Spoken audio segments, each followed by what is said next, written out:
call this meeting to order. The first item is the approval of the minutes. Good. So moved. Second. Before we go into consent items, I just want to acknowledge that today is 9/11 and just really take a minute to acknowledge all of our first responders in the room and what happened on this tragic day in American history. You guys are still being hunted to this day. So, with that, I always hope and pray for all first responders to make it home. That goes for kids and staff as well. Terrible day in American history and terrible day today. So here we are. Consent items, police retention update. Does anybody want to pull anything from consent? 3, Aurora Police and Public Schools Memorandum of Understanding. Michael Hannafin? That's actually always said that even. Oh, Yeah, go so, ahead. and they couldn't make it today. So Lieutenant Eddie, I'm over the SROs. We're just producing updated memo of understanding for the Aurora Public School Systems. We haven't had an updated one since 2014 when Chief Terry Jones was here. So it's been quite a while. These should be updated every year or so. And we've been working on this for a couple of years to get a memorandum of understanding between us and the Aurora Public School System. So how many officers or SROs are in? Are they in each school at this time or? Yeah, so we have 20 SROs and we're in 10 high schools. There's 6 high schools that are in the Aurora Public School System. And we have 2 SROs in each of those high schools. So they work in pairs. So we have 12 working in 6 of the high schools in the APS system. Gotcha. Yeah. Here's a question. Yep. Are there any material changes between this and the last one? The last MOU was 1 page, if even that. It was a very short 1 page. So this is much more comprehensive. It goes into what the schools should expect of our SROs and how our SROs interact with the school and the school staff as far as sharing information amongst each other. They have information that we need. If we have information that we can share with them, we do as well. So a lot of information sharing. It spells out the 6 high schools that we are assigned to. And what our duties are and what they should expect of the SROs in their schools. And when was the last time the cherry creek one was updated? Last year, it's an IGA. It's not an MOU, it's an IGA, which is very similar, but that was updated last year. Yeah, So that we're- came through this committee. There, I remember So we're that. good on that. Yeah. Anything else on that? We will move into general, Just Madam Chair, we just have approval of the consent agenda. I approve. I also. Perfect. The public safety action plan update. The agenda, the first one here, you can kind of see the authorization and assignment in terms of that. Go to the next slide. Page, you'll see the academies that are in place. We have another academy getting ready to start. Chief, you want to give any updates on the upcoming academies? The one academy already started on Monday, and again, we had 36, 1 dropped out, so we're at 35 now. We're looking at a very good rate as far as completion. Our lateral academy is going, they got sworn in about 3 weeks ago. It was 6. They are going to graduate on 10/10 and be out on the field. Right now, we are authorized still for 748. Our current staffing is 700. We have a net gain right now in 2025 of 35.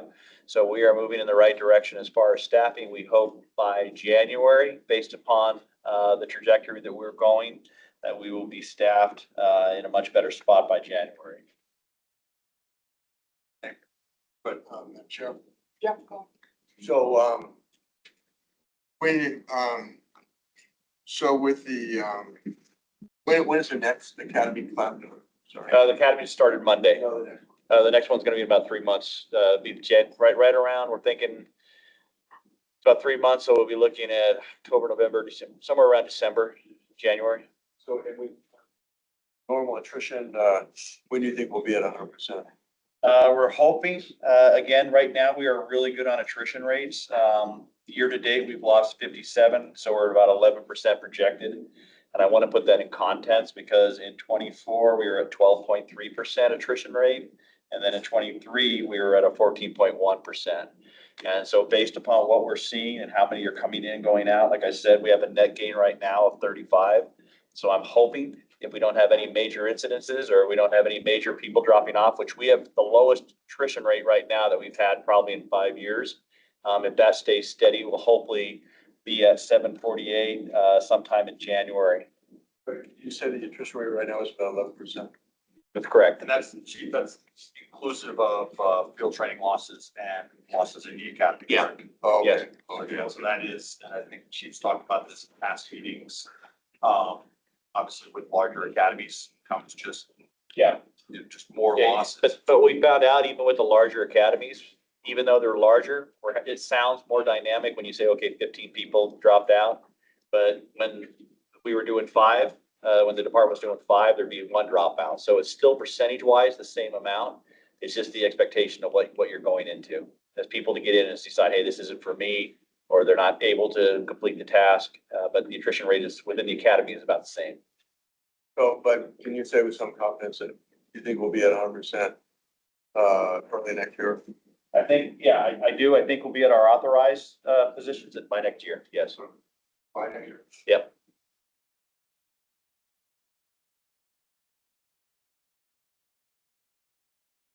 Slide up, sorry. You can see the training there. Any questions on the training? Thing done, we'll look at the crime numbers. You'll see obviously, year to date, crime numbers continue to be down across the board. There are more detailed numbers approved as part of the consent. Chief, you have any highlights you want to provide? Yeah, I do. I don't want to go over this. Again, this is public safety and this is about what this meeting is all about, what this group is about. Right now, our murders are down negative 21.4%. Our non-fatal shootings and fatal shootings, we are basically at the lowest that we have been in 5 years. We are down at 41.4%. Our robberies are down 32.2%, and our motor vehicle thefts are down 40.7%. I'm looking at our PAC report, which gives all of our indicators across every aspect, both violent and property crimes. We are in a reduction. Our biggest one has been, we have 1,010 vehicles less stolen this year since March when the pursuit policy got implemented compared to where it was last year. So again, the trajectory that we are on right now, we are a total of a 22.6% reduction in crime overall. And to have some of these numbers with fatal and non-fatal shootings be that low over a 5-year period, that speaks volumes about what this agency is doing and what these officers are doing to prevent victimization.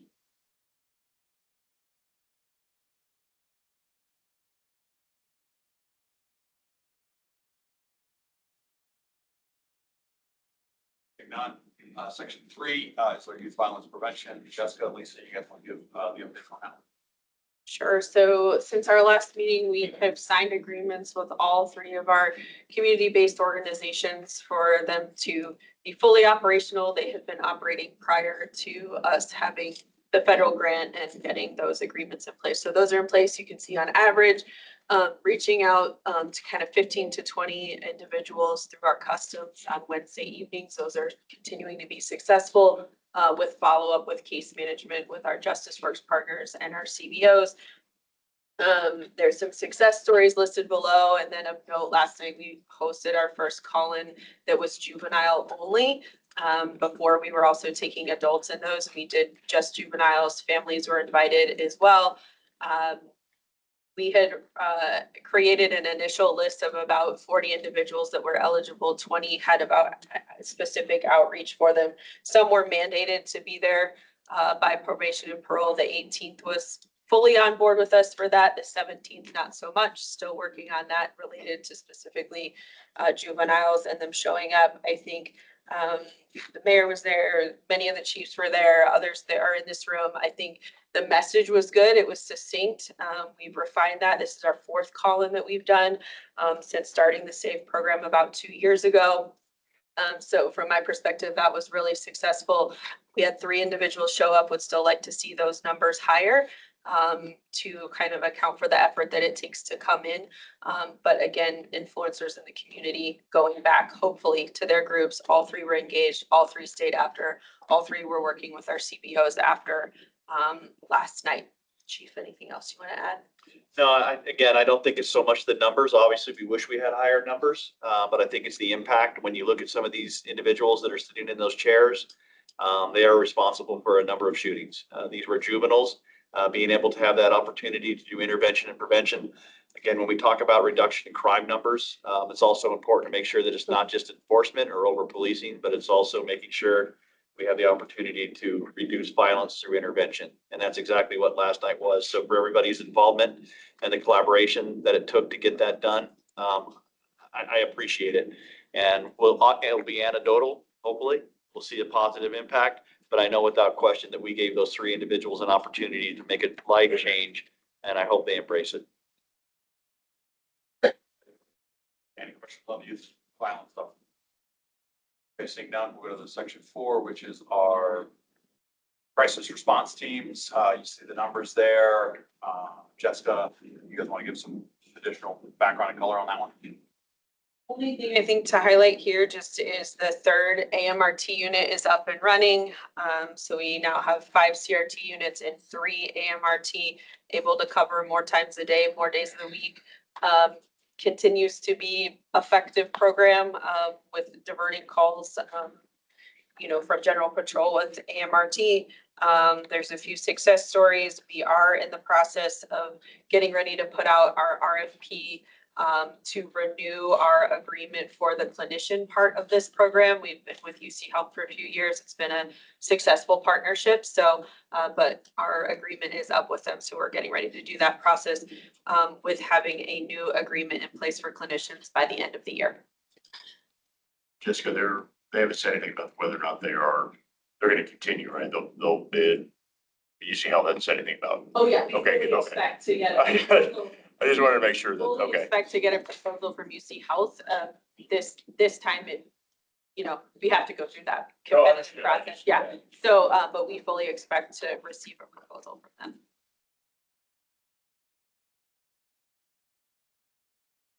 Fifth section is on our homeless encampments. And so you can kind of see the numbers here. Jessica, you want to go ahead and get the highlights there? Yeah, I think what we're seeing is, obviously you can see the numbers are quite a bit higher than they have been in past years. Again, that's attributed to having high functioning abatement team on our side and then also the HEART team on the PD side to be able to get through more in a week. And some, effective communication there. So that's happening. We've seen a shift a little bit more from abatements moving north in the city. As you recall, maybe last summer we were more in the wards 4 and 5 area. We're seeing less folks there moving up north, and then just kind of highlighting the shelter numbers.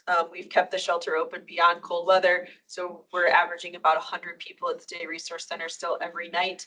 And we continue to make lots of progress on the navigation campus opening in about 8 weeks from now. And that will be able to accommodate much more than 100 people, up to about 550 people in that through the different tiered system.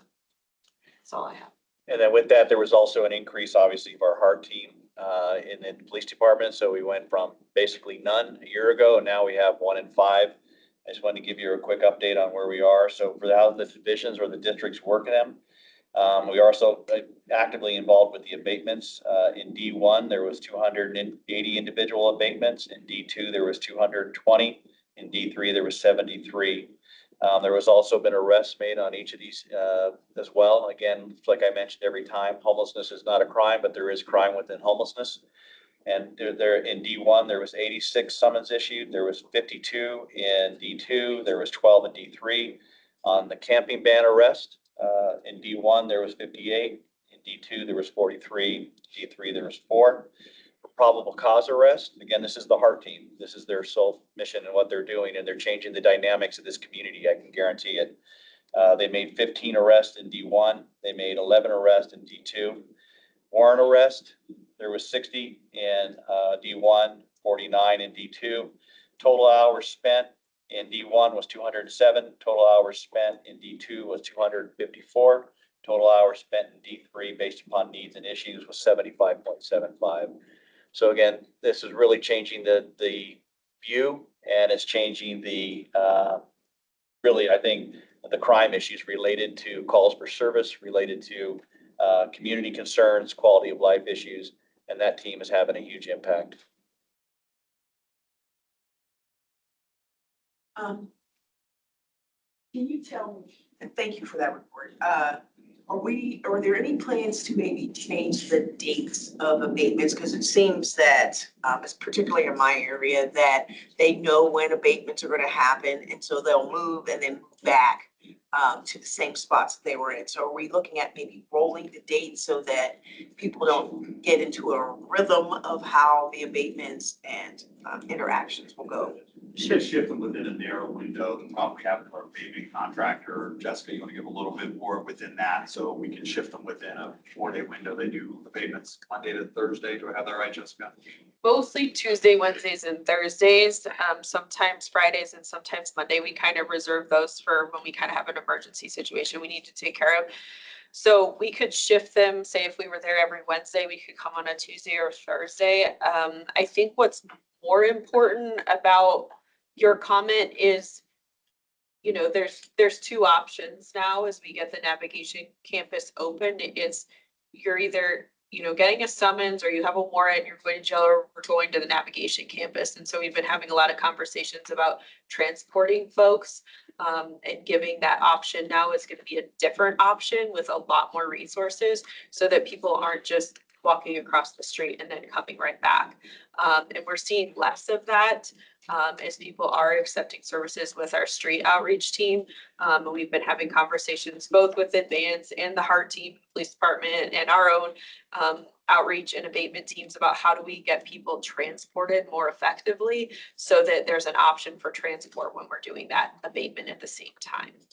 And I appreciate that. And it's just that I know in my particular area that I watch a lot, that they could be our frequent flyers, I'm not really sure, but they seem to be the same people that they know Wednesday's coming, so they'll move down the block. Yeah. And then after Wednesday, they'll move back to the space that they were, and that continues to be an irritant for the shop owners that are right there. And so I'm thinking, well, if we could change this rhythm so they will not be, you know, dependent on, okay, we know this time, we know what we're gonna do. And it would help to keep people maybe off guard, so they know we don't want you to do this. We want to help you. We want you to accept services. We want you to, you know, take charge of your own life and let us help you do that. So it's just a thought. And I know you always are good about sending us stuff in about places, but those are areas then we want our outreach team to hit heavy before we do the abatement, because they're a lot more effective with getting people to move and accept services. So keep sending them. If we do send them out real time when you send them in. I will tell you, and again, this is very candid, I think one of the issues too is that, talking with our HART officers specifically, is that, again, we don't have like a Aurora, you know, sanitation team that comes out, we contract. And so that what the team can do is based upon what's scheduled with the contractors. And had there been other systems in place where they could call up and say, hey, I'm going to do an abatement today and I want you here now, get here and get your equipment, do all your stuff. So that's really what's kind of hamstringing it as well. And that's what kind of keeps it in that lane where it cannot be flexible based upon what the needs of the community are or the needs of what the officer sees. But it's more of a scheduling conflict because we have to contract on the outside to have those services. Thank you. Okay, that is the public safety action plan update. Any other questions? None.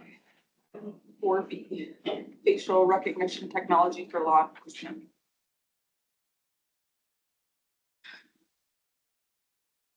Warren, you ready? Okay, I'm Chris Poppy. I'm a commander at District 3 in the police department. I'm here today to give you kind of a high level overview of a proposal that we need council's approval for to move forward with facial recognition. This is a project that many of us in the room have been working on for almost 3 years now. We've taken a very deliberate and paced approach in doing this. including Pete Schulte and Megan Platt, Andy McDonald, Chief Gaskill, and Lieutenant Tisdale. This is intended to be pretty high level overview. I'm hoping to get it done in 10 minutes and have all the time you need for questions. So next slide just kind of talks about what's our purpose today. The department is seeking approval from council to use facial recognition technology, and I'll give you an explanation of why we need to engage so much with council on that. Next slide just talks about what we're hoping to accomplish with this. We're hoping to enhance productivity, increase crime solvability, and ultimately just make the community safer. I think the more efficient we are at solving crimes, that has a trickle-down effect to the community. 100% will be safer. So why are we here? In 2022, the Colorado Senate followed the lead of a lot of other states and enacted, put together a working group and came up with some guidance and some guardrails for the implementation of facial recognition. Prior to that, we were using facial recognition and it didn't have a lot of guidelines, and it was across the country not being used necessarily responsibly. We weren't providing accountability or much transparency. So this gave us some framework to move forward with. And then from that Senate bill, it was transitioned into Colorado revised statute. Within that, it specifically requires us to file with its reporting authority, which is City Council, the notice of intent that we want to use facial recognition to solve crimes. We've been going through the process of developing our own internal policy. We've engaged with outside consultants to help make sure that we're doing this the best we can. We've spoken to different vendors. We've spoken to some of our law enforcement partners in the area who have successfully implemented this. As part of that, we have to produce accountability reports, and we are looking to use two different vendors. One is through Lumen, which is a statewide database that we're already in partnership with, and the other one is with Clearview AI. We have accountability reports that were put together by members of that team, and the last part of that is that we have to allow for input from the public. And this is the start of that today. We have a comment. We are required to have this for 90 days, seek comments and input from the community. We have to hold at least 3 community member meetings, which will be accomplished through the council approval process. And then through that input, we'll evaluate that and incorporate that into our final implementation of that. Part of that was the community input. And when I put this presentation together, we didn't have the website live, but it is live as of today. If someone were to Google Aurora Police facial recognition, it will take you to our police department's website. It provides access to both accountability reports that were prepared by our team, and it also provides a link where anybody can provide comment. So that is readily available on the website. Those come to me and a group of people who will evaluate all the comments. And even after implementation, we'll leave that open so that we can continue to get feedback from the community. So why facial recognition? Ultimately, our goal is to solve crimes, and we do a lot of things already. We have a lot of biometric tools that we've been using for a long time. Fingerprints is something that's very common. DNA is very common. Those are probably the 2 biggest things that allowed us to start identifying unknown suspects and holding them accountable for crimes. The newest thing we'd like to add is the facial recognition. It is, again, a biometric.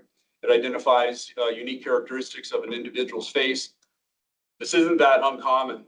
If you have a phone that requires your face to unlock it, or you've gone through TSA at the airport, you've encountered this. They are now taking your phone looks at your face to make sure that you're the right user. When you go to TSA, they're making sure that you match up with your ID. So this isn't a new technology, but really cameras are everywhere.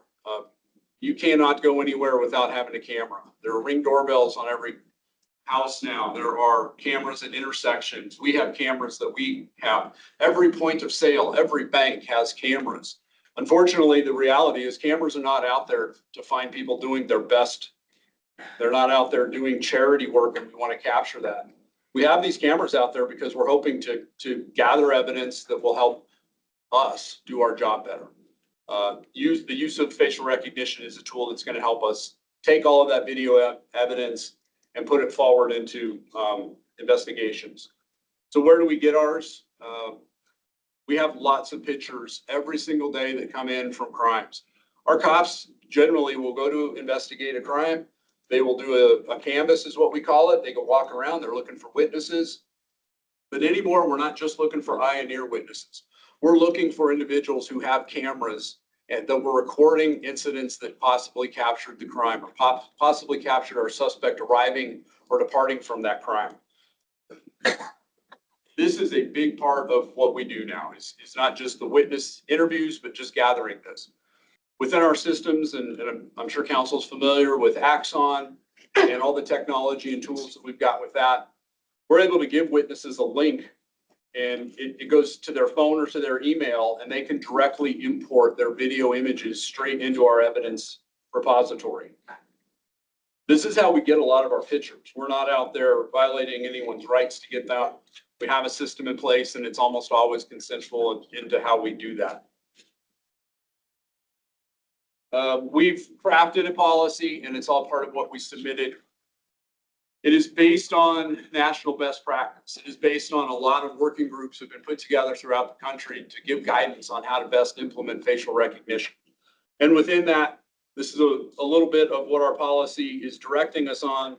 We hope to increase public safety. We hope to limit liability of law enforcement. We hope to protect the integrity of criminal investigations. We hope to build transparency, oversight, and accountability with the community. We hope to effectively use our resources so that we're efficiently and safely doing our job. We've come up with very specific authorized uses, and this is again in alignment with best practice throughout the country. If we have an image of a crime occurring and it's a quality that would be useful in the technology, we're going to use it. We can do that when we have reasonable suspicion or an active ongoing investigation. We do that to mitigate imminent threats. We can even do it if we have someone at the hospital or who is deceased and we can't figure out who they are. We can use this technology. We'll use it to investigate, collaborate, or corroborate leads, to identify potential witnesses, and during any kind of critical incident response. I didn't put it on a slide, but I'll tell you, in our policy also has a bunch of unauthorized use, prohibited use for this, which would include, we will not do it to initiate anything that violates someone's constitutional rights. We will not use it to harass or intimidate any individual or group.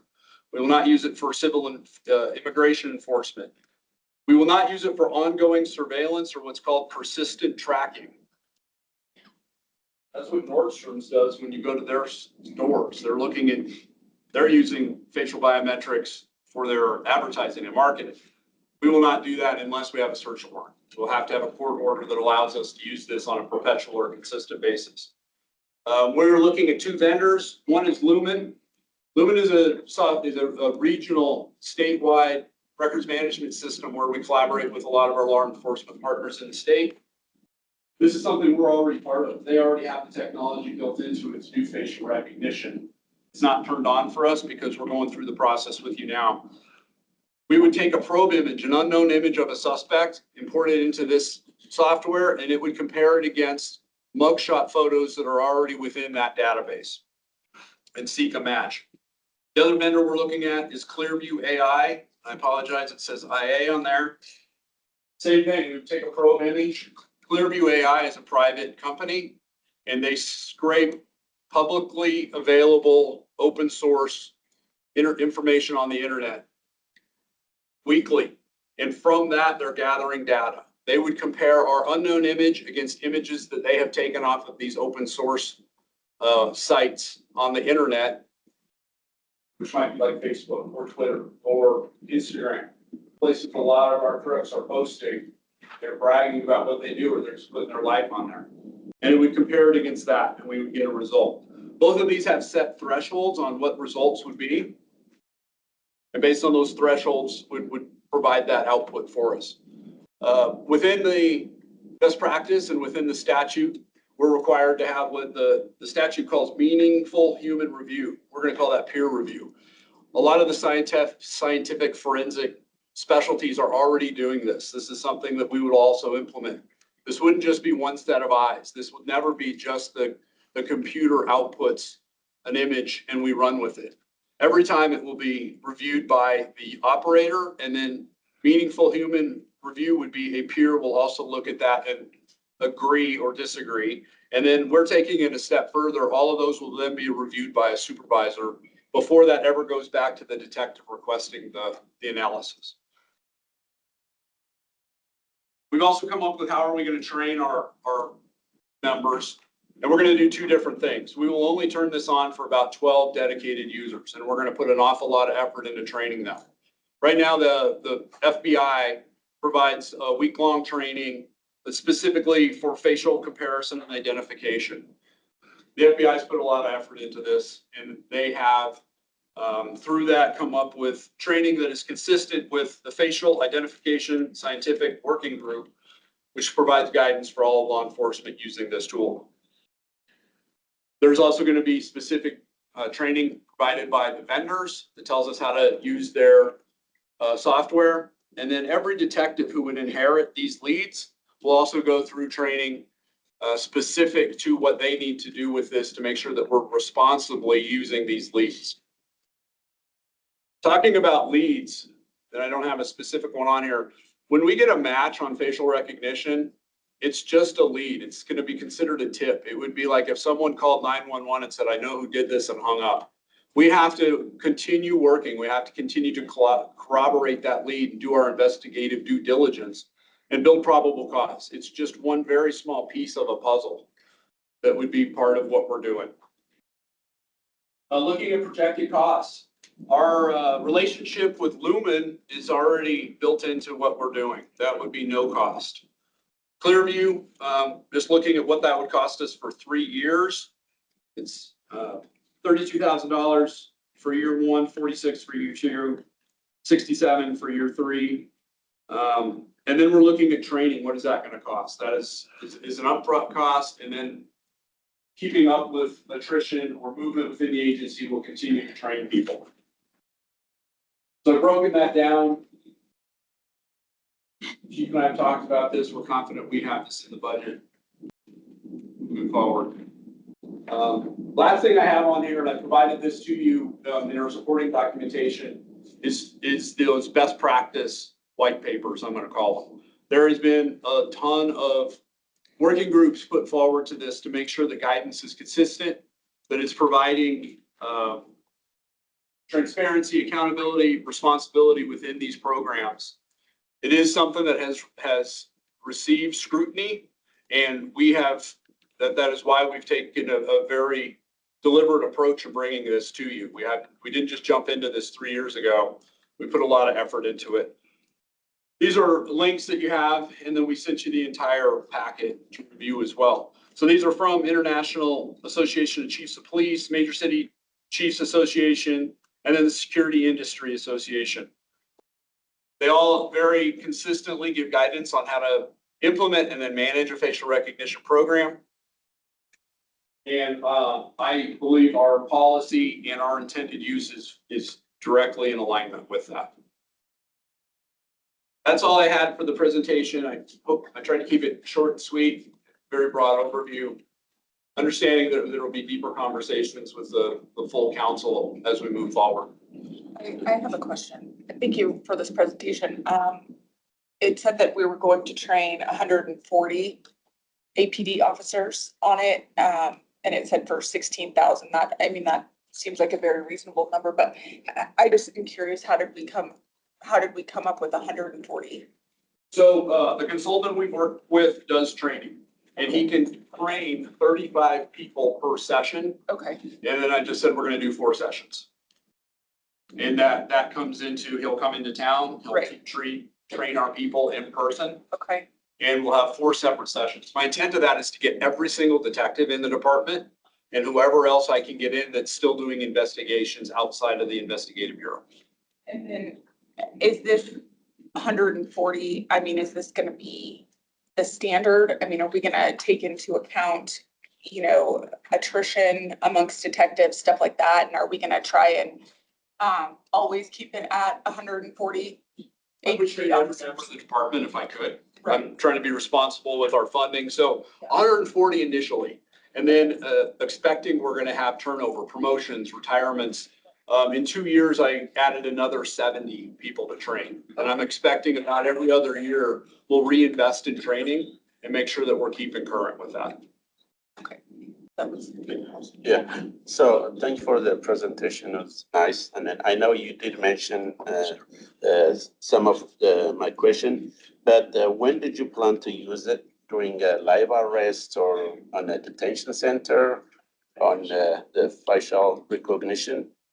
When are you trying to, I mean, like, when you have like live arrest, are you gonna use it right on the spot or at detention center to identify that person? So we would not use what you're talking about. It's like an identification verification tool. It's much like what you go through TSA. And they're taking looking at your face and comparing it to your ID and making sure you are who you say you are. We're not going to use it for that. We would use it when we get a image of a suspect involved in a crime. And we want to compare that. We do this already. We frequently get an image of a suspect and we put it on a bulletin, or we send it to Crime Stoppers and they disseminate it. And we just keep our fingers crossed that someone recognizes that person. They're using their own human facial recognition abilities. We're just going to use software to do that now. So it would be, we have an image of a suspect. We have an image that meets our authorized use. And we're going to compare it against this volume of images that we already have, either through mugshots or through what we've got off the internet through Clearview. And it wouldn't be used on any live video feeds. So if we're watching something live, it's not something that would attach to a live video. This is typically something that's happened already, or like Commander Poppy said, based on reasonable suspicion, we would look into it, but it's nothing live where you're thinking like, while you're in a casino and it's live tracking facial recognition, it would not be that at all. And from a legal perspective, just so you know, these determinations from the software, just like individuals, they're not used for probable cause. They're used to give investigative leads to the investigators, reasonable suspicion to go and investigate. Is this really the person? And then they build the probable cause into the arrest. So just, and that's the standard, right? That's what your policy and procedures say. No affirmative identification based on facial recognition will be a basis for probable cause. That is exactly what it is. This is a tip. This is an investigative lead only. It does not establish probable cause. And what's got some people in trouble in the past was they used it as probable cause. They went forward and made an arrest, only to find out that they hadn't gone through the due diligence. They hadn't used it responsibly. And there are several cases where the wrong person was arrested. This will help a lot with like all of the postings that come out from the APD PIO's office saying, have you seen this individual? Yeah, because there's quite a few of those. Exactly. Yeah, and it's, a still photo of an individual that we're hoping to identify. And so that would help a lot with that. It's very much what we do now, just relying on human recognition. I know that this person is because they're my neighbor. Yeah. Versus we're going to allow the software to compare it against images that are already out there. Yeah. Question. Madam Chair. Sorry, it's Councilmember Hancock first, man. So between these two, Lumen and Clear AI, is it your assessment that Clear AI is a more robust program in comparison to Lumen? Between the two is, what are they comparing against? What is their library of comparison photos? Lumen is getting mugshots. So those would be people who have been arrested in the state of Colorado, and it's within that database. It's in that library. Clearview AI is getting this off the internet. They're getting it off of Instagram, Twitter, publicly available, open source. So it's two different libraries. So we do have people who have not been arrested in the state of Colorado. A lot of them are kids. A lot of them are youth who, well, they're very active on social media, but we just haven't arrested them yet. Or they're from outside of Colorado. Do you see this as a tool that will help you solve cold cases? Absolutely. If we have an image that we weren't able to match up with the suspect, just due to a lack of either technology or an individual willing to make that match for us, absolutely. Man. Yep. So this is, you only have two vendors. Was there an RFP sent out or is it more than, how many people are active in this space in terms of business? Our selection of the vendors, one is Lumen. We're already part of that through the CISC. The second one was Clearview AI, and we've gone through, we did not go through an RFP. We selected them based on their technology and scientific research that has been done, testing that's gone through the National Institute of Standards and Technology. We did not do an RFP. This is one that provides that, that tool through open source. Isn't there a requirement under our procurement code? No, I mean, this is a very unique space. And so a lot of times when it's this unique, we can go to what we call single source, as you're familiar with there. And so there's just not a lot of players in this space. And I think it's very easy for the police department, like you've done, to look at these systems and go, this is what's best for APD. 10 years from now, that may be different, right? As technology takes off, but we're within procurement on this.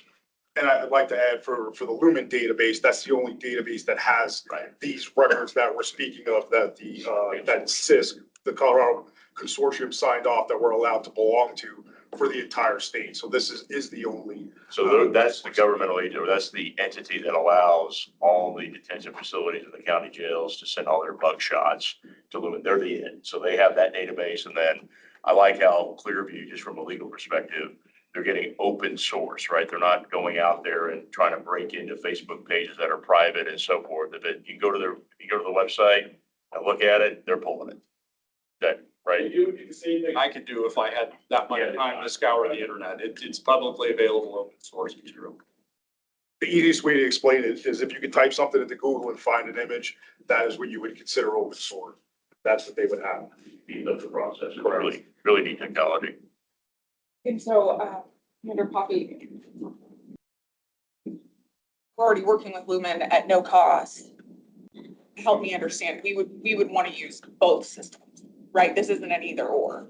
My request is to use both. Yeah. Lumen's an easy one. Okay. We're already a member of the CISC, and we can already turn that on with the approval of council. That we have seen case studies where someone didn't have a mugshot and they were captured through the use of Clearview AI. I think it just gives us a broader chance to solve crimes. I just wanted to make sure that that was the ask, because I think it's very important that we have the access to social media and stuff like that with the amount of juvenile crimes. So, with that, if there's no other questions, I certainly. I approve as well. Cool. Thank you. Thank you. We'll see you. Thanks. Okay. Item 4C, photo speed enforcement update. Good morning, everyone. I'm Lieutenant Chris Amsalu. I'm the commanding officer of the police department's traffic section. I'm here to provide you with an update on where we're at with the speed enforcement program since the last time I talked to council during a study session in January of this year. In February of this year, we went out to RFP. The RFP was published on February 18th. We had several vendors that we spoke with prior to going to RFP, and then during the RFP process that stated they were interested in bidding, but we only had two that ultimately put in a bid. That is Vera Mobility and Emergent Enforcement Solutions. Vera Mobility was able to meet all of the requirements that we put in place for the RFP. Vera Mobility was selected to provide those services for us. They have 30 years of experience in the field. They're also used by the city of New York, Denver, Washington, D.C., and Seattle. And they have 25 years of operation here in the state of Colorado. They're providing speed enforcement services to Boulder, Colorado Springs, Denver, Fort Collins, Golden, Greeley, Loveland, and Sheridan. They also provide photo red light services to several other cities, and some of these cities also. They came highly recommended from Denver. Denver has been very impressed with the services that they have provided to them. They have a variety of options for photo enforcement systems. Going into the cost for the city of Aurora for 24-hour, 7-day-a-week coverage It's going to cost the city $17,000 a month. However, based off of the data that we provided them from the amount of violations that were generated with the last program that we had, they're anticipating approximately 2,000 summonses being issued with a gross revenue of over $61,000 a month for the city. And that's if we have 2 tickets an hour from the 2 units that we're going to deploy with a 70% payment rate for a standard $40 violation. These are the devices. It's the NK7. It's a transportable photo speed enforcement device. So it's unmanned. It's not like the last program where we had a manned vehicle where we had an operator inside that had to actually see the violation and capture the violation on the laser equipment. As you know, with the last program, we had a lot of issues being able to staff that program. So having these transportable unmanned system will prevent those issues that we had in the past. These devices have a much smaller footprint, and so it makes for unrestricted deployment in compact areas. These units are equipped with GPS systems, geofencing, anti-tip, shaking, and movement alarms designed to withstand extreme weather and to prevent vandalism. The devices are equipped with state-of-the-art radar and video equipment. These 2 devices will be deployed on residential streets, school zones, and roadways bordering municipal parks.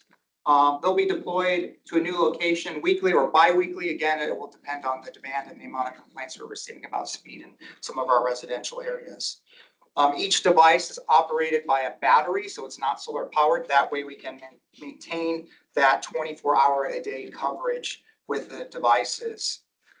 Vera Mobility, as part of the contract, will be responsible for the deployment, maintenance, and upkeep of all these devices, so it will not require us to do any of that hard lifting with those with that equipment. They're also creating a back office software system for our specific needs that will be used for the processing of violations and notices.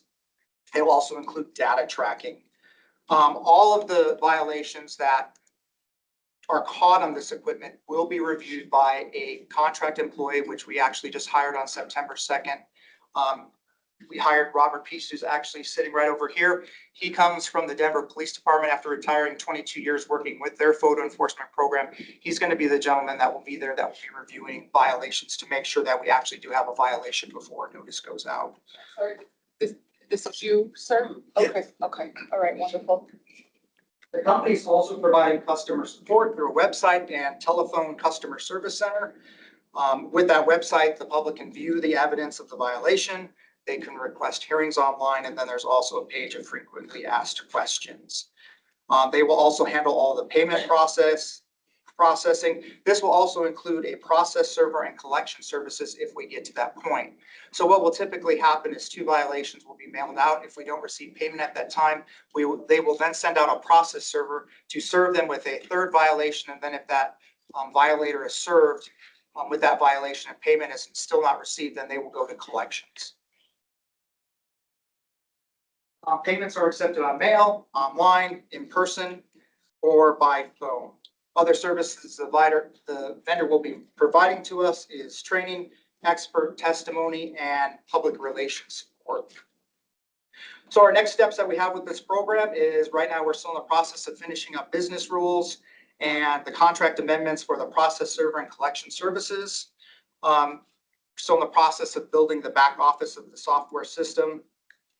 The equipment is also currently being constructed, and that's expected to be completed on October 5th. Training for police and other city staff that will be using that back office system is expected to take place in October. And then their PR folks are also working with our PR folks, our communications folks, to begin that public information and awareness campaign. And last slide. So we are required by law to have a 30-day warning period. So instead of actually getting a fine in their violation, it will just be a warning that will be mailed out to them. After that 30 days, starting November 27th, we will then go on live with actual violations being issued. Any questions? Yeah, I have a bunch, actually. I didn't see anything about notification, like you are approaching a camera Yes. system. I didn't see that. We had that with the bands. Is that, are we gonna have that with this system? Yes, we are required by law to have that, so there will be a sign, I think it's 300 feet prior to where the device will be, that warns that there's photo enforcement ahead. Is this coming out of this committee and going before full council, this presentation? It's at your direction. We can if you want to. We wanted to start here. If you want us to go back to study session, we are happy to. It's not required, but Yeah, and as you know, that Amsalu was at the last couple study sessions and council meetings to update our ordinances to allow this, but we can certainly go with the same presentation to a study session. Well, That's the direction. I'm not saying it needs to, but if it was a must, then I wanted that added into the presentation. Okay. I want to make clear to the public and everybody listening that just like with the band system, there will be this notification that you are approaching, one of these. And I'll make sure that as part of the public awareness campaign. Yeah. So when we're pushing out that Yeah. messaging to the community, we'll make sure that that's part of that Okay. messaging. And then the folks have the ability to, contest this. And you said that would be online court? So if they want to, they can request to appeal it online. Yeah. However, that hearing will actually take place with a parking and traffic magistrate through Park Aurora. And so that's actually a phone hearing. So yes, they would have that ability to have that hearing. And then if they're not happy with that, they can appeal it to the municipal court. was same thing we did, Madam Chair, when we had the pilot program, Yeah. we changed it over to the parking. But when somebody gets a parking ticket like that, we did it because these are civil in nature, right? So. Right. Okay. And then, you talked about it being, vandalism proof, but I noticed that this is something that's sitting on the ground. And sir, maybe They steal a them. lot of issues. Yeah. That's all Well, I'm curious about. I mean, could they potentially steal them? I look at this machine and something that I dealt with personally in my own business was, people pulling up with trucks, tying a chain to the ATM. I mean, I had a truck back through the front door of my business and tie a chain to the ATM and try to take it. So what is the weight of these? What is the? This is the first time that I've dealt with this particular system, but it does have a geofencing mechanism and GPS tracking. Okay. So if it's tilted or moved or anything, if your mobility is notified right away. But do you know the weight of it? I mean, what No, are, I don't. okay. Yeah, They're sorry. in the process of building the cabinets now. Yeah, and I don't know the weight. I was just told that they are quite heavy, so Okay. they're not easy to move. It Yeah. looks like they have the 4 posts around that they may drive something into the ground to prevent them from being moved. That was my big question. It's like, I wouldn't go in with a false sense of security. It's like a parking light or a lamp post Right. or a phone pole. They all Right. get knocked down in traffic collisions. Yeah. That would happen to this as well, but that's not gonna be the norm, hopefully. Right. That's gonna be the outlet. it's on the vendor. And the right, Chief? company, I was just gonna say, the Yes. vendor's gonna, okay, and along with that vandalism proof, something else I've dealt with personally in business is, just flat out spray painting the camera. Is there any? Possibility that could happen? But again, the vendor is responsible for getting that fixed right away and that taken care of. Some prevention things that we may do is, I'm planning on letting all of our patrol officers know where these are going to be deployed, asking them to do extra patrols. My traffic officers will also be doing the same thing so that they can keep an eye on those locations. I like that a lot. That sounds better. Do we have any idea, from the vendor if there is, any sort of vandalism? Do we have any idea what the turnaround time is for them to replace, repair? That's one thing I'm still in discussions with them to find out, because I know they're building the 2, but I still need an answer as to what's going to happen if one of these 2 goes offline, how long it's going to take for them Make sure to that we had something to in the get- contract, yeah. Yeah, I would like that. replacement parts, because that was an issue that we had with the last. The last was getting replacement parts in a timely manner. So Okay.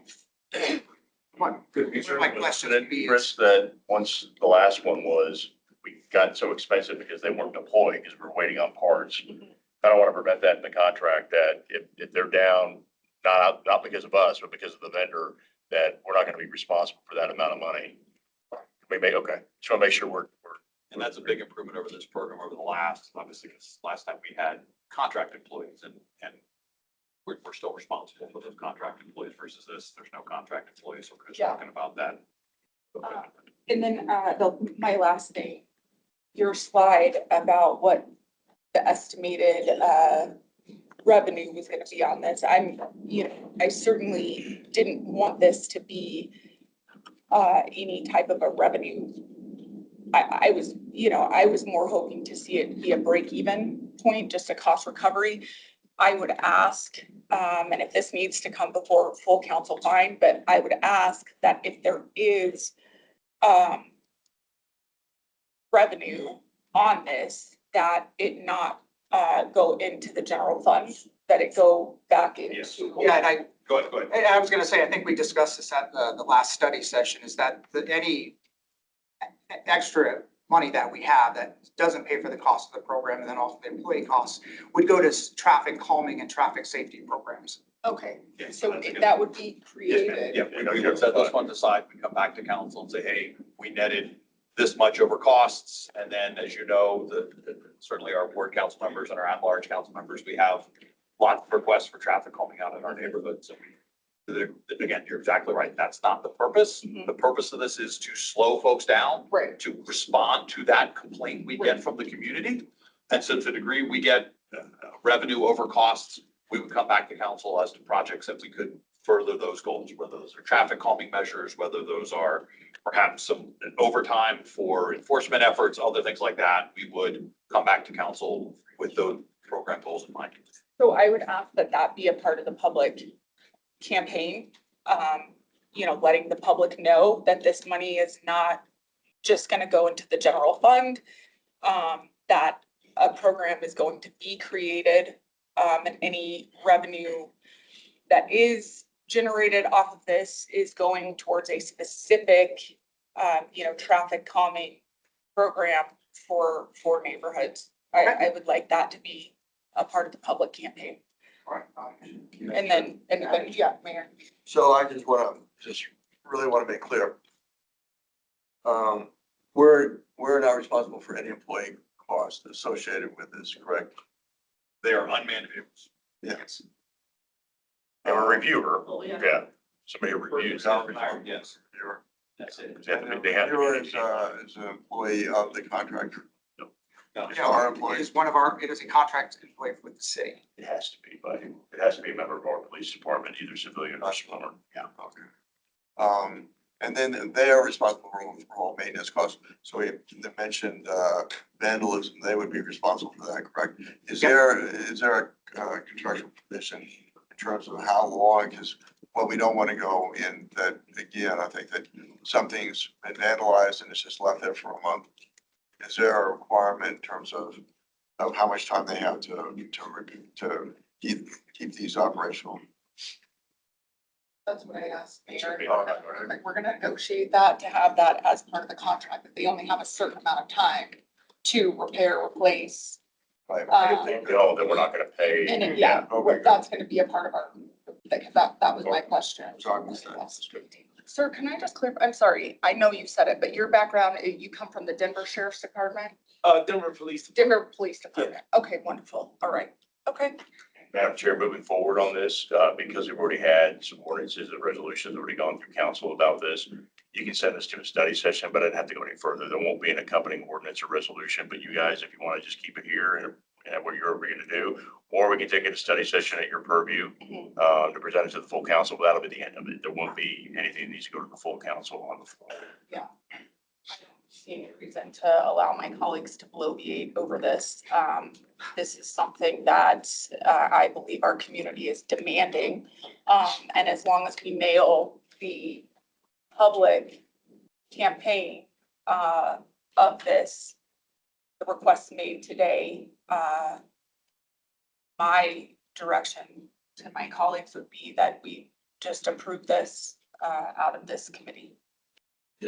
I'm in agreement as long as we get the contraction things and those items that we Yeah. previously discussed aligned to. 'Cause, Give yeah, that direction thing, but I agree with that. So then that is the direction. Thank you so much. Thank you. Miscellaneous matters for consideration, socioeconomic sales and services impact permit. Trevor? Hi, Trevor Bond, Manager of Licensing with the Finance Department. To the next page. So to give you a little context on a couple concepts we'll talk about and define them here. Crime prevention through environmental design. It's deals, well, I'll define it here in a minute. Risk train modeling and place network investigations. These are place-based strategies with regards to addressing crime and the fear of crime. And what's tied into all these is there's usually a citywide board that goes along with that. So it's not just a police strategy, but a whole citywide strategy. Crime prevention through environmental design is basically how you would build it. Risk train modeling is dealing more with risk factors, basically what you put where. And place network investigations is more police focused as far as policing and surveillance. So go ahead and go to the next slide. So crime prevention through environmental design. So you know what that is. I think some of you heard me talk about. It's just using the proper design, effective use of the built environment to reduce the incidence of crime and fear of crime and improve the quality of life. As far as risk terrain modeling, it's a spatial diagnosis technique, looking at the environment in total. And that's kind of where this concept of this permit would be looking at as far as where you concentrate specific uses, what are the risk factors, and then also trying to incorporate this into this permit so that we can have something that's dynamic as the city evolves. It does have a proven track record. These are studied models. These place-based strategies have been shown to be successful in reducing crime, fear of crime. Quote there from the developer of risk terrain modeling about kind of focusing your head with your risk terrain model. Go ahead and go to the next slide. So this permit, this was something I think we've talked about in the past, and I know Mayor and Councilmember Jurinsky, you'd asked for this to come forward to talk about this specifically. We can use Colfax corridor as an example, but I think we see, these situations develop throughout the city where you have these concentrated sales and services that are targeted, for sometimes they're called poverty industry. Or predatory economics targeted towards lower income or historically disadvantaged communities. And when they concentrate, it gives you a feeling of social disorder and blight. And then, it kind of drives a downward cycle where if you have vape shops, liquor stores, pawn shops, you may not want to locate your restaurant in that area. And so it can actually start driving things downward. Also creating what I call, sometimes criminal ecosystems. Where, if you got pawn shops that buy stolen goods, you may be able to steal them from here, where you've then got the vape shop that then supplies drug paraphernalia and drugs itself, can start to develop another kind of shadow economy. So next slide. So in developing this, we looked at the research. There's been research on a lot of these types of operations and what we might include as far as dealing with this. So convenience stores with alcohol and tobacco sales, specifically those that have alcohol and tobacco sales, corner stores, there's a lot of articles about corner stores, problem corner stores. We see that in Aurora, where you have drug dealing, loitering, basically the issues that come along with those. Liquor stores, of course, our smoke shops we talked about with our non-scheduled psychoactive ingredients ordinance that just passed.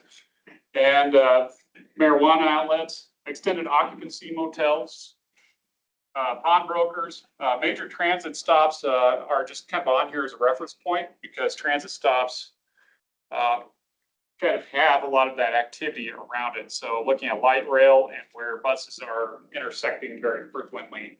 And defining that, created 13 locations, several bus stops, and mostly the light rail station. Check cashing, there are 10 of those in the city that we've identified. Rent to own for what we call secondhand buyers. These are kind of broad secondhand buyers, similar to pawnbrokers. 3 bail bonds and head shops are what we would have in this ordinance that we would address. What's missing from here that I think some communities sometimes zone out or remove would be things like laundromats, dollar stores, those types of things. I don't think in Aurora we've seen crime associated along with those. And the point here is not to take away services from lower income that are needed. It's to deal with these operations that contribute to the social disorder. So, go ahead and go to the next slide. Actually, I'm sorry, can you go back one? I want to point out. So this is a map of where these are in the city. It's a little bit hard to see in here. It does show exactly kind of what we would think. The Colfax corridor out there, if when we zoom in on it, and I'll get that to a later slide, you've actually got dots over dots over dots. It's really concentrated in there. So it does start to show you kind of exactly what you would think. So go ahead and go to the next slide. All right. So some highlights about how we define these uses. Convenience stores only if they sell alcohol and tobacco, and we excluded large format grocery stores from the definition because I think what we talked about is food deserts and potentially not discouraging them from locating in the city and allowing them to sell those products. Vape shops, the way we define that would be 15% or more floor space or 50% or more sales. So they try to catch it two different ways so they can't get around it. Especially secondhand shops would be excluded from that secondhand buyers thing. So if you're kind of focused on comics or especially retail, you're probably not like the scrapper buyer or any operation that may be involved with fencing of goods. Transit for reference only, not included because we don't want to prevent transit stops, but just maybe keep these uses away from it. And then something called high risk after midnight uses or operations when they're in an area of elevated risk. And we'll talk about what that is, but bars, hookah, event centers. So if you have, and we had the situation a couple of years ago where we had a bar applying to go on East Colfax, they provided very little detail. We believe the operator, who was unfortunately murdered several months after that, was not planning a good thing as far as that location. So we talked about getting more evaluation into that operation and an operations plan. We're not saying no, but kind of lumping you into this category to take a little tighter look at those. So go ahead and go to the next slide.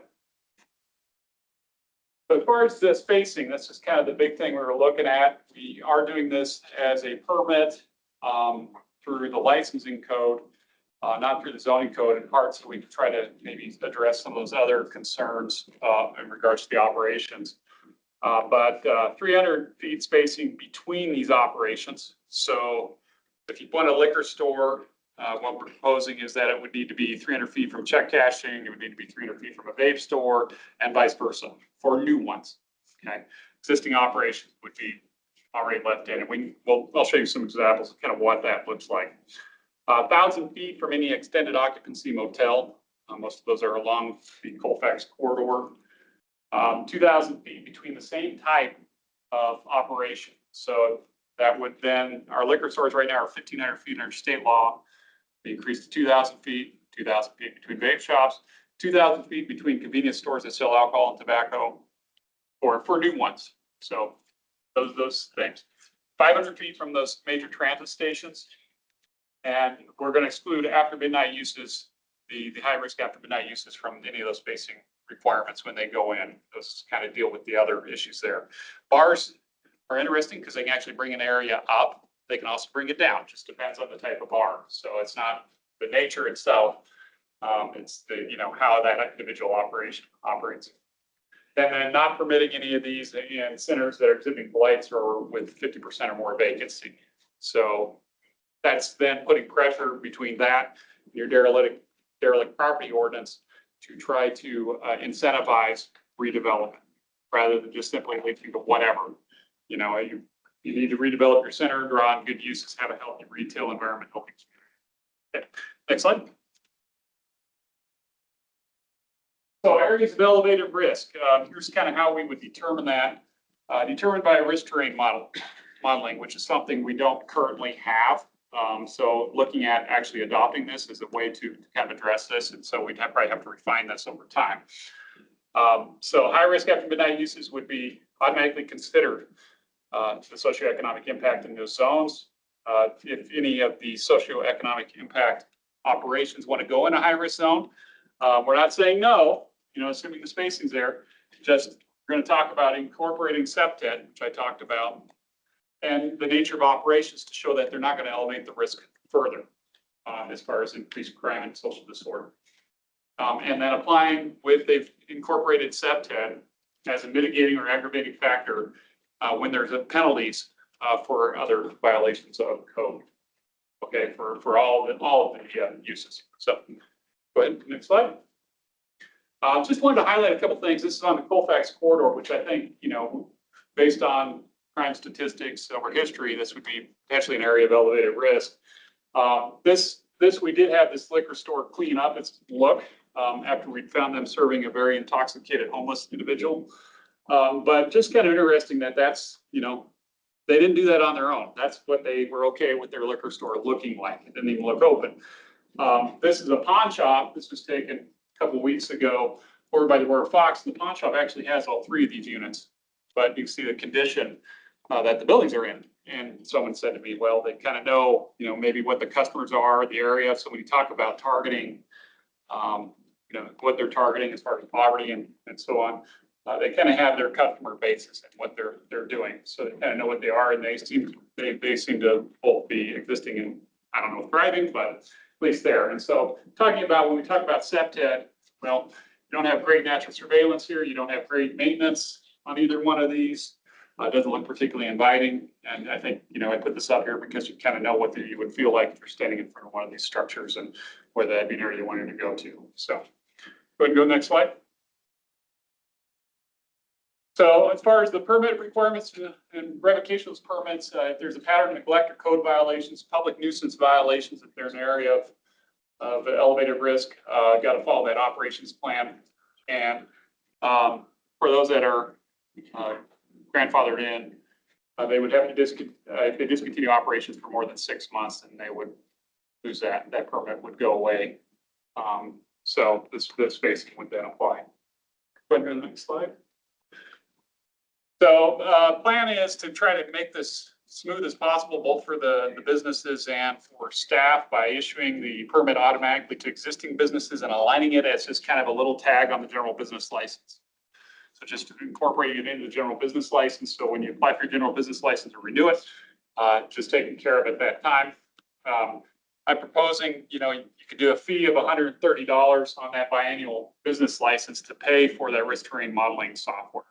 There's a company that provides that as software as a service, takes your crime statistics, actually helps the police department because it could be used as far as your some of your high risk hotspot policing and tying it to the risk locations.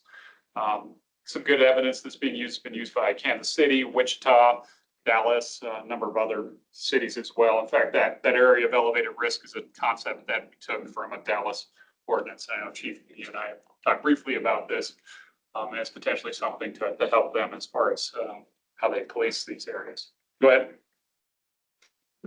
So to give an idea of the spacing concept, here's the Colfax corridor, or a chunk of it anyway, from Yosemite to Ironton Street, kind of the, maybe first half as you get of the 2 miles to Peoria. But here's what 1,000 feet looks like. And in that 1,000 feet, here from the mid block, Chester and Clinton to,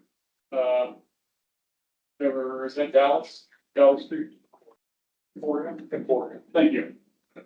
So you got 3 vape stores in there. You've got 3 pawn shops. You got 2 more pawn shops right here. Got a secondhand buyer here. Got convenience stores here, extended occupancy motels. So you really start to see it clustered as far as these uses, kind of what we think was happening. What's interesting here is you've got Havana and Colfax, which we know is a very challenging area where you've lost the Walmart and Walgreens. And, we want to talk about septet. We've got some bad examples of when those structures were built. So when we talk about septet, not just being a policing strategy, talk about on the front end, full citywide strategy, incorporating that and the challenges it can provide. But you got 3 check cashing locations right there, payday loan locations right there at that intersection. 30% of the city's check cashing is right at that intersection with that transit stop. And there's someone correlated that at one time. Not sure exactly why it's happening, perhaps quick access to cash, but that combination of transit station, payday loans, and open air drug market. Some reason that does seem to correlate. You can actually see that over in Denver now off of Colorado Boulevard with the visible open air drug market for check cashing. So something about that really clustering in there as far as that goes. And then you've got the other issues. You've got a rent to own and a convenience store in there. So it kind of gives you an idea of concepts. So if you say 1,000 feet, we're talking about 2,000 feet. So if you had a smoke shop here, you wouldn't have another one till, probably right about there. But you've got 2 more right in there. Okay, next slide. So much healthier retail environment, Havana Gardens here. And so bear with me because we changed scale. We zoomed out here. So, this is what 2,300 feet looks like here between this liquor store and check cashing, remember? And this ordinance says they could be within 300 feet.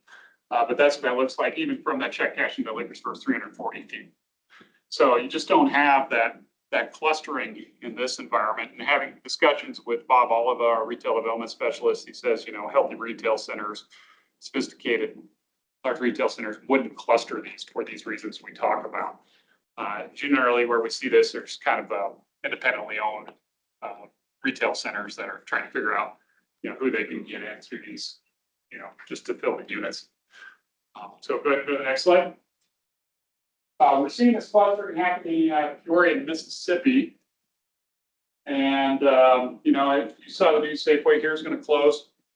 Walgreens here closed, very similar to Havana and Colfax. You kind of see some of the same stuff happening. Seeing vape shops clustering here. And, if you aren't familiar with this retail center, encourage you to go there, get out of your car, see what it feels like when you're there. It does have signs of deterioration of life.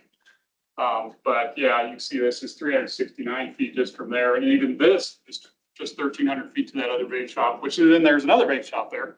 And then I'll tell you that convenience store up there, that 99-cent store, had a ton of drug paraphernalia, all meth pipes that we've taken out of there and then out of these stores as well. And this morning, I just got a complaint that somebody's underage son is driving all the way up to Castle Rock to go to one of those vape stores to buy tobacco products because they are not checking their ID or they're checking it or selling it to them, whatever. So they know it's a place they can go to. So you can retail here. So you kind of start to see and feel that social disorder there. So go ahead and go to the next slide. Again, healthy retail environment, Southlands. This is the full 4,000 feet between those two convenience stores. It's just 1,500 feet. You got 2 here. But even this is 670 feet between that convenience store and liquor store there. So, you're talking 300 feet right there. So that almost kind of works within the planned ordinance as far as distance restrictions there. So this is kind of more dispersed, kind of more what you would maybe expect in a balanced retail environment. So that's my presentation. So Trevor, thank you. Obviously, I'm the council sponsor on this, and thank you for all your time with me putting this together. One thing that I wanted to highlight of this, which you and I both agreed on, was that any existing businesses will not pay for this permit initially. So, I want to make that very clear for any existing businesses like this. And then we hadn't agreed on a price of the permit, but I saw that you came up with $130. So I'm assuming that there's something behind that's not just an arbitrary number, that's like a cost recovery for the SEPTED training and everything else that would go along with this. Yeah, it's just risk terrain modeling software to kind of make it more dynamic as far as how we approach this. That would be, I was quoted a price of $24,000, assuming, that it worked out with that vendor, we can reach a deal with the vendor, it worked out for what we do if we adopt that. That $130 based on the number of businesses we have, 300 to 400 in there was kind of the number we came up with as far as biennial Initial permit be free, but then that just beyond that when they renew their general business license. So it could even be as soon as next year, which would kind of need to be done, if you were to buy that software to recoup that, to cover that cost, if this is how you do it. Yeah. Yeah. And then,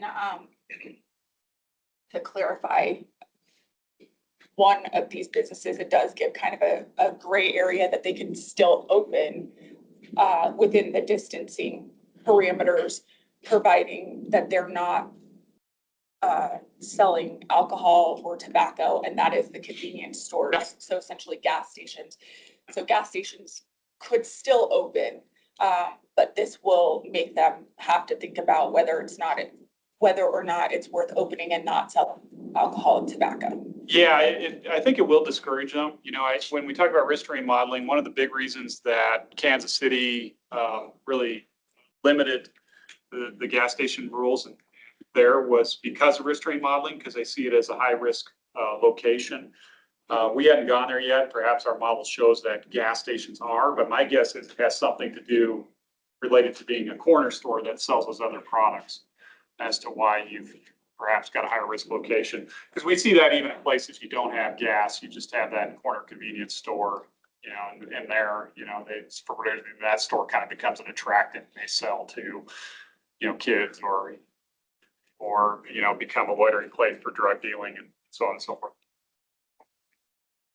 So to make those two clarifications, and then Chief Chamberlain, one officer in your department who is a super fan of SEPTED and very familiar with it. I don't know what officer you want to pull for SEPTED training, but for these businesses, but our officer Krieger is he is a massive fan of this SEPTED, been talking to me about it for years and years. So I just wanted to mention that if I don't know how we'll work with the department to put together SEPTED officer trainers, but.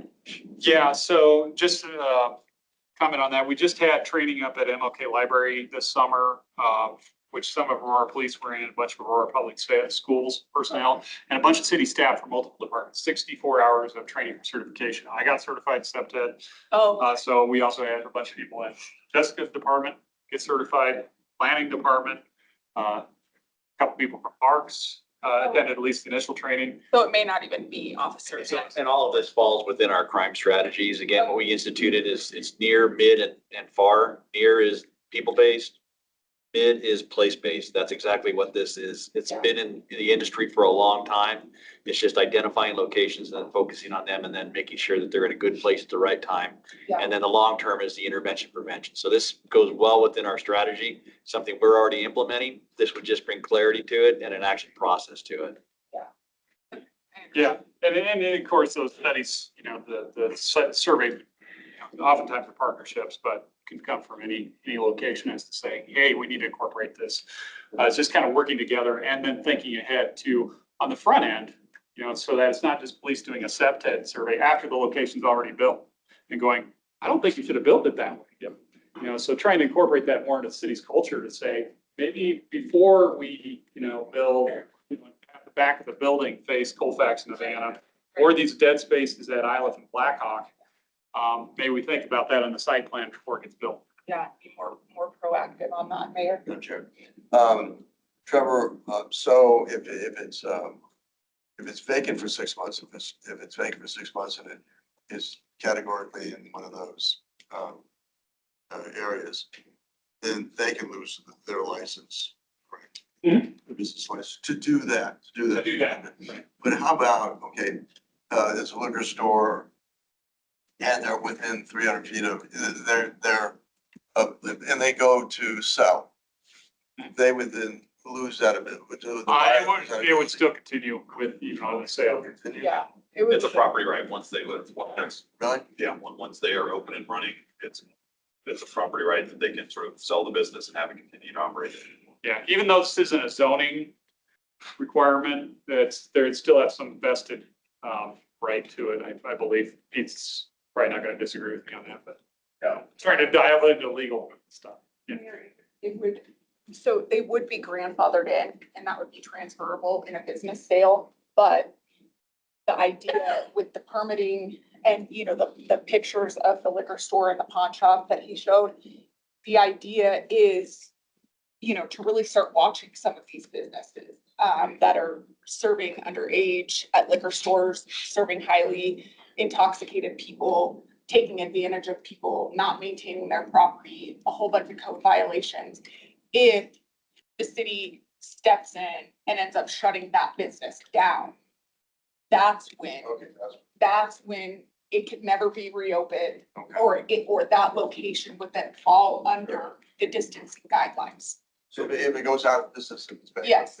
Yes, So this will be moving. yes. So this is, all this is moving forward. But So- any that is an existing business, they would have the opportunity, you know, that grandfathership would transfer if it's a sale. But, you know, these businesses will now have to start being permitted and, you know, doing all of these additional things. And if they're not, I mean, they're going to be watched. And if they're not, and for whatever reason, the business shuts them down, that location is off limits and would now fall into the distancing requirements. And on that front, we do have, and I'm Trevor, I don't know if you touched on this, but just to sort of go back and put a point on it is, we currently have distancing requirements for pawn shops. We currently have distancing requirements for liquor stores. This is again, broadening that out to look at that full ecosystem of these other kind of predatory businesses. So this idea of trying to not let businesses concentrate. We've done some, but it's been more of businesses of the same kind. And this is, again, I think Trevor did a great job of highlighting that more predatory ecosystem and looking at it from a broader standpoint. So. Right, categorizing them. And the law, I mean, requires that we have a rational basis of why we're doing it. And Trevor's explained it, Councilmember, Madam Chair, you explained it, about safety, about all those things. So legally, we're in a good spot. Just a side question, Trevor, about the two businesses that you referenced in your presentation. What are you doing, or is there something that you're doing about how they're maintaining their properties? And would that go against their license renewal if they're not in compliance? Yeah, and, you know, swinging back around to the mayor's question, very similar on the permit requirement to maintaining that permit. We talk about area elevated risk. If they're having violations like serving, somebody's already intoxicated or having code violations, you know, in those areas of elevated risk, we could potentially take that permit away and use it as an aggravating, we're using it as an aggravating factor on the other licenses. So yeah, it's kind of trying to tie all that back together and say with these two in particular, that liquor store, we forced it to clean up when we had the other violations on. So as part of this, we want you to clean up that location.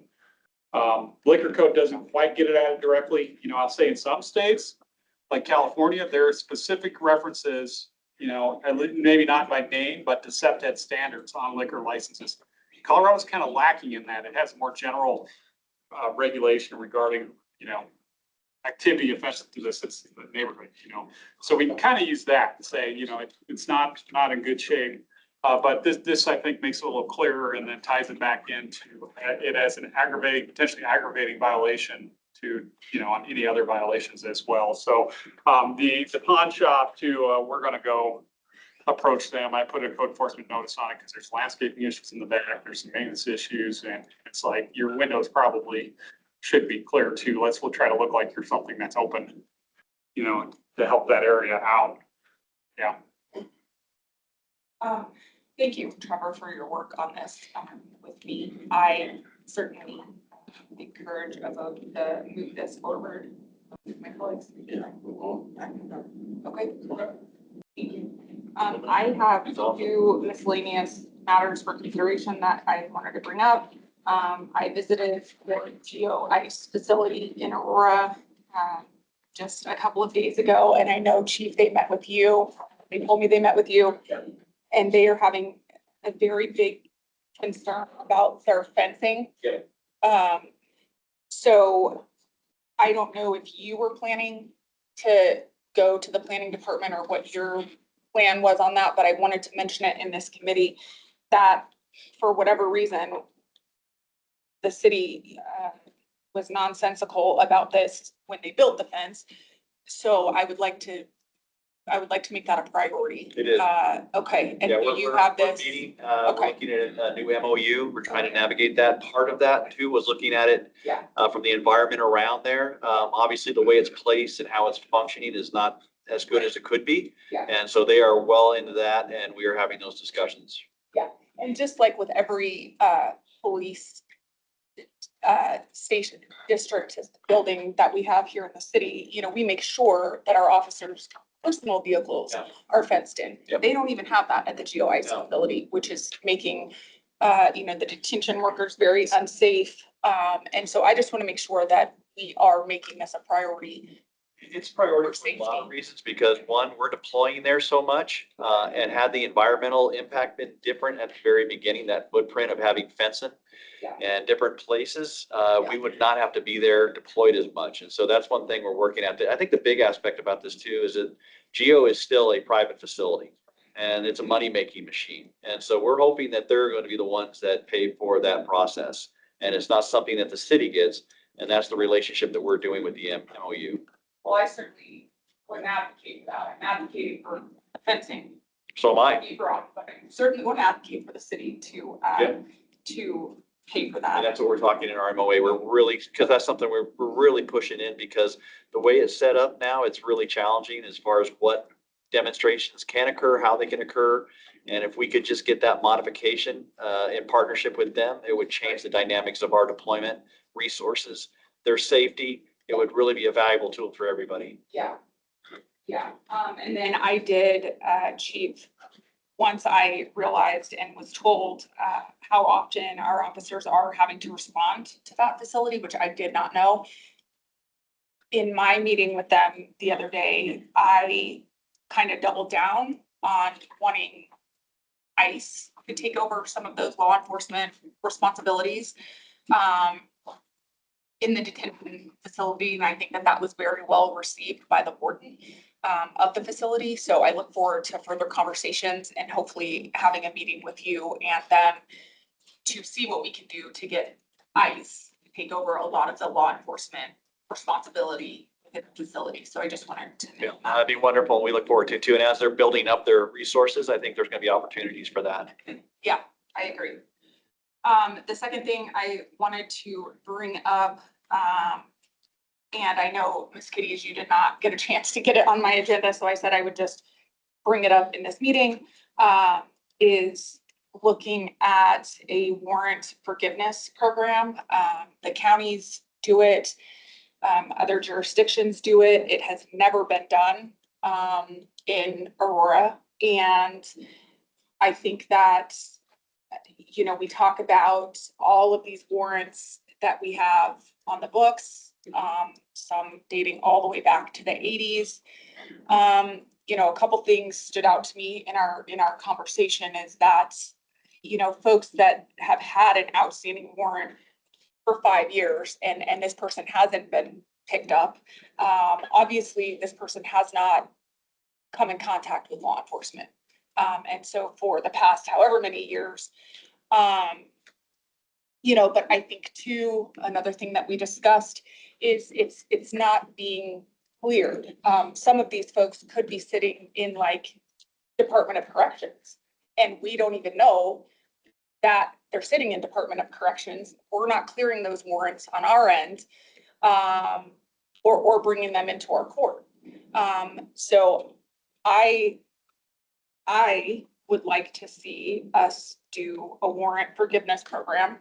I think that, you know, a lot of folks, for a lot of reasons, folks that have outstanding warrants, they're, you know, scared to potentially go get jobs. They're, you know, this could be leading to them being on the streets, or, you know, maybe fleeing the state altogether, who knows? Ms. Kitty's told me that if we do a program like this, her office would work tirelessly to try and go through and see those who have warrants, if any of them are currently sitting in DOC. If they are sitting in DOC, that's obviously on a charge that is bigger than whatever their municipal charge is out of here. So I think that would be grounds to forgive that warrant.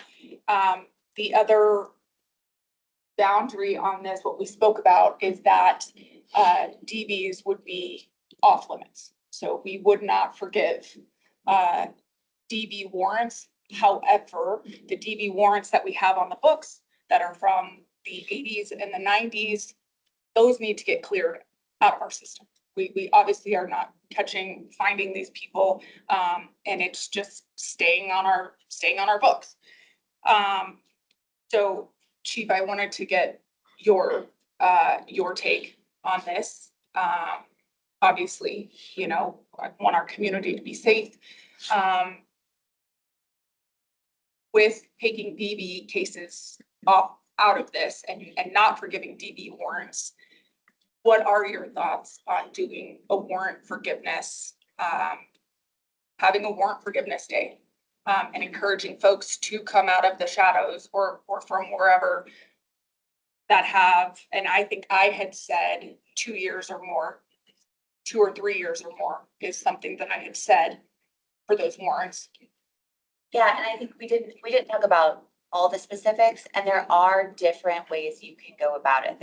There are jurisdictions that do, you know, amnesty weeks or months where they focus in on maybe the warrants for the folks that are in custody in other jurisdictions, or the ones that are over the 2 years old, and they come up with, you know, particular criteria that if it meets that, then they would be eligible for forgiveness. And then there's the event that could be a day where anyone with a warrant, you know, but for non-DV or but for DVs, you know, might be eligible. I did do a good amount of research and put together some data and just some more specifics. I was gonna share it with email. I just didn't get a chance. Oh, no, you're fine. Hi, Elizabeth. I was gonna share it with Me, love to talk to you about this. yeah.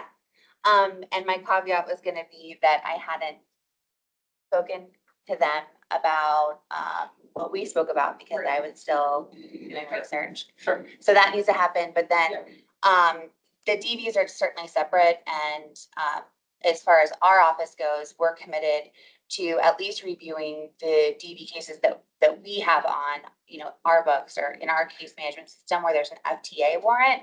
It's not gonna catch the PC warrants because that's not something that we would have access to or be involved in yet. But the FTA warrants, we can certainly, and we've started actually to review them based on their age. And, you know, hopefully can figure out a way to bring those before the court. Okay, so well, first and foremost, before we even discuss moving it forward, Chief, I would like to hear your opinion on doing something like this. Yeah, that's something I'd have to really think about, but I would also prefer to look at a warrant modification perhaps, as opposed to just a kind of a biblical jubilee where we're gonna forgive you of all your sins and go about your business. I do think there needs to be still an accountability component to some of this stuff. Again, these people, if they do have warrants, it's like you said, they are aware of it. They've been carrying that yoke for a period of time. But then I guess I gotta ask the question, why not just pay that warrant? There was some action, there was some event that they did to get that citation, to get that arrest, to get that warrant issued. And I think just saying, just by the mere fact of time and time alone, that you're forgiven, I would have to ask, is that really what we want to start setting that precedence toward? So I failed to mention, one thing that we discussed is that what this would do is like folks who were on probation, what it would do is just, it would clear that warrant for them, you know, not complying with probation, going missing from probation, and all it would do is forgive that and put them back into the probation system. So there is an accountability component, and shame on me for not making that a big point of this, but that was a part of our conversation, was not just saying, have a great life, thank you so much, but folks, you know, were on probation, who did have other things going on, or maybe did have an outstanding fine or something like that, didn't complete community service. I don't even know if we issue community service, and we do. Okay, so there would be an accountability piece, and it would just eliminate that arrest warrant out of the system, but it would put them back into the system, starting fresh on probation or on community service or with whatever fine that they owe. I think that's an interesting discussion. I'd look forward to more details for sure. I'm sorry, I didn't mention that.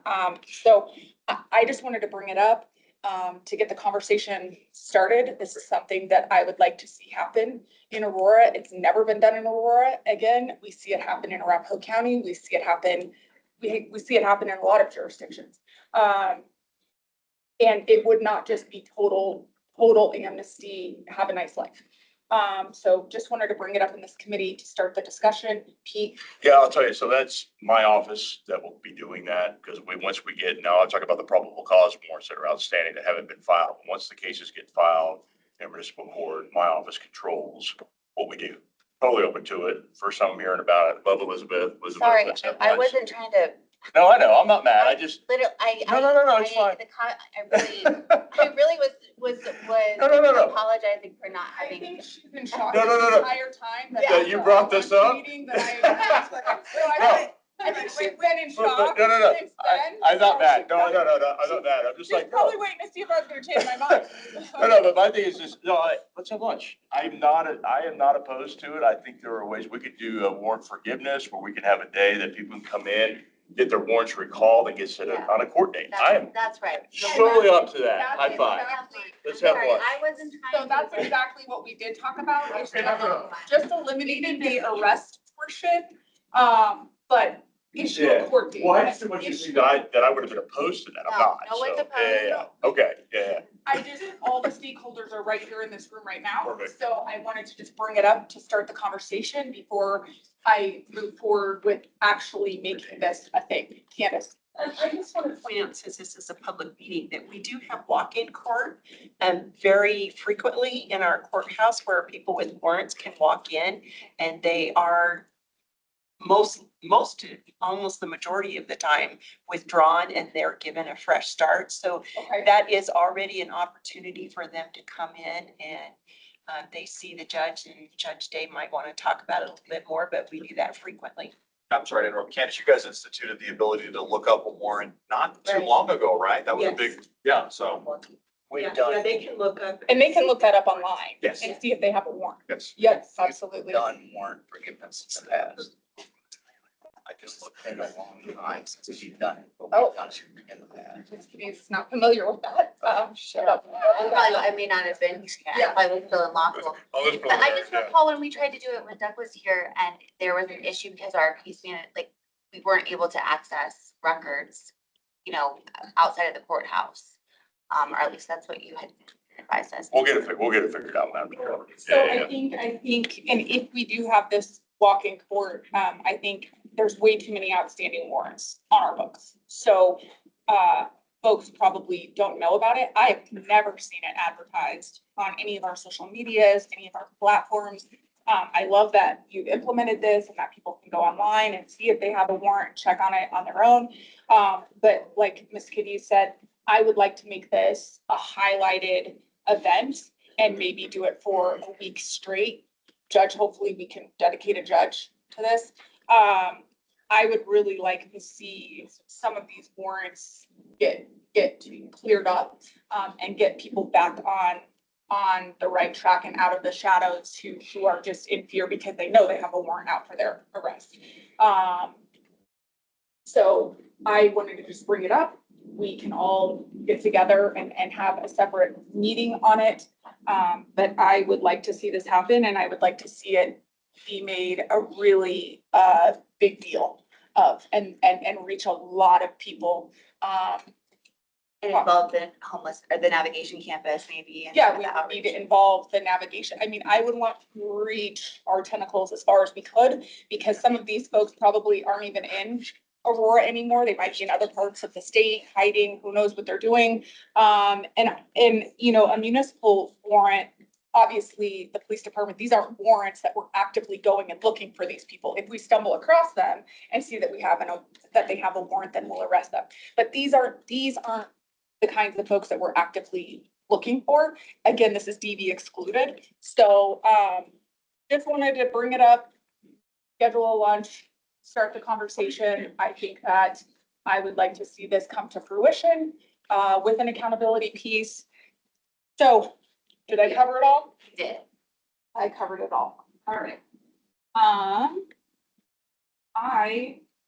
would like to, before I confirm our next meeting and adjourn this meeting, I'd just like to read a quote. If you believe in something, you need to have the courage to fight for those ideas, not run away from them or try to silence them. Charlie Kirk. Our next meeting is scheduled for October 9th at 9 a.m. right here. This meeting is adjourned.